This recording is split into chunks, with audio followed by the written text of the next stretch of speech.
3 দিন ধরে পায়খানা হচ্ছে না, পেটটা ভারী ভারী লাগছে, খেতে ইচ্ছে করে না, তাহলে এই ভিডিওটা আপনার জন্য।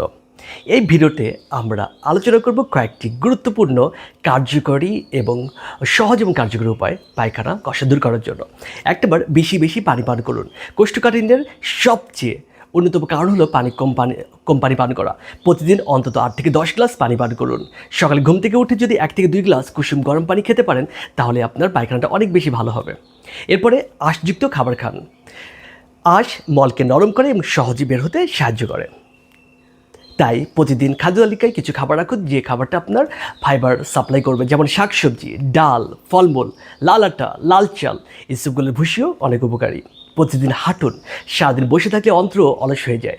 প্রতিদিন তাই 20 থেকে 30 মিনিট হাঁটুন এবং খাওয়ার পর কিছুক্ষণ হাঁটার অভ্যাস করুন। পাকা পেঁপে খুবই উপকারী। সকালে পাকা পেঁপে খেতে পারেন এবং কিশমিশ রাতে ভিজিয়ে রেখে সকালে খেলেও অনেক উপকার হয়। প্রতিদিন একই সময়ে টয়লেটে যাওয়ার চেষ্টা করুন। এতে আপনার রিদমটা ঠিক থাকে, আপনার পায়খানাটা হতে সহজ হয়।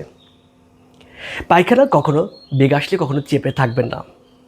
দুশ্চিন্তা কমান। অতিরিক্ত মানসিক চাপ অন্ত্রের স্বাভাবিক কাজকে ব্যাহত করে।